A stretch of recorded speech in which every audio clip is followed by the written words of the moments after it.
Okay, so what is the Imperial Valley? The Imperial Valley, California, the southern panhandle of California, Inland Empire, but actually there is a place called Inland Empire, and that's the high mountains, desert mountains north of the Imperial Valley.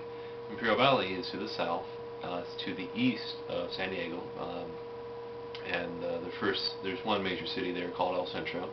It's a small city, so it just now has a commercial shopping, a really good shopping center right off the freeway, so that's good. But it's essentially a bowl. It's a you know the mountains are up here on the east coast, and they're they're almost shaped like this, pretty much. It just comes down, and uh, there's just nothing there but sand, pretty much, that extends out for about 100 miles, and that's all below sea level, or it sinks down to below sea level. Uh, Now there's a body of water down there called the Salton Sea. Um, Richard Little, created a movie called the the Plagues and Pleasures of the Salton Sea. Check it out. It's my home. It's where I grew up, or well, it's a few miles away from where I grew up. But it's essentially this. It's a body of water that it's amazing. The ecology of the thing is there's no natural predators, and so they put all these fish in there, and the fish, since they have no natural predators, they grow and they spawn like crazy.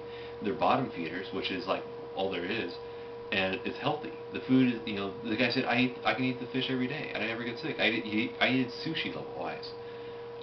There's like whatever fears of botulism, and that's because of all the dead fish. If more people went there, lived there, and ate the food, guess what? And the other thing is that that's the case. There's the huge community living up north in Palm Springs. It's retirement communities down there. Anyways, I want to get back to the part of the ecology, but also the environment and the climate of the Imperial Valley is it's a greenhouse. Whatever's below sea level, and you can you look at it, is fed by water from the Colorado River, and so as a result, that's where it's green, and it because of the growing season is 9 months out of the year, and in some cases even longer. Um, they're able to grow a lot of food there, and they get the migrant workers to pick all the food, which is another interesting little video you can search on YouTube for. Now, uh, so the environment's like a greenhouse because the mountains are like like this, creating a bowl, like or almost feels like a bowl, because eventually there is mountains. In fact, it's the Rocky Mountains that eventually is kind of going to join, and part of the Sierra, but this is Sierra Madre, and this is just part of the main trunk of the Americas going down into Mexico. There's only about 12 or 21 feet of elevation separating it from the Baja California, and so it's kind of it'd be interesting, like, oh, what would happen if you diverted all of the Colorado, if whatever part of the Colorado that wasn't already being diverted for farming, everywhere else, but into the Imperial Valley, well, just fill up and fill up and fill up. But as it is, it already is. It's already being filled up by all the runoff water of pesticides and stuff, into the Salton Sea. But the thing is,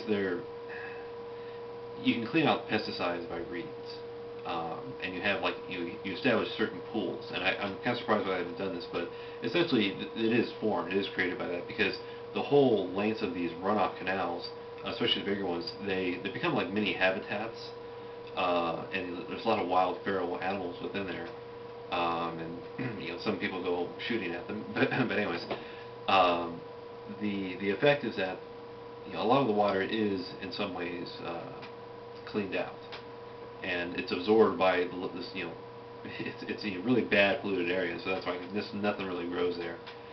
You don't want it to, and so yeah, even the animals won't live there, or they'll walk over across it and stuff like that. But otherwise, the water going in there into the Salton Sea is more or less clean.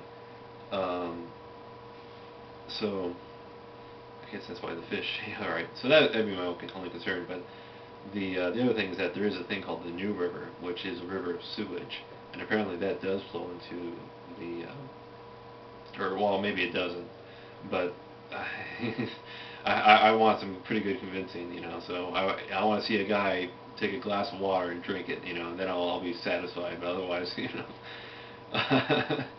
um, but you can clean that stuff up too. Now here's another problem: is that they want to move in a sludge plant into the park, in that place. So this place is already a greenhouse because the wind is blowing in from the east, from the Pacific Ocean, blowing over. And it's kind of, is it dry air or moist air? Well, it is moist air, but unfortunately, whenever it is moist air, it rains in San Diego. It never rains for us, really. We just get the cold, after effect, which sucks.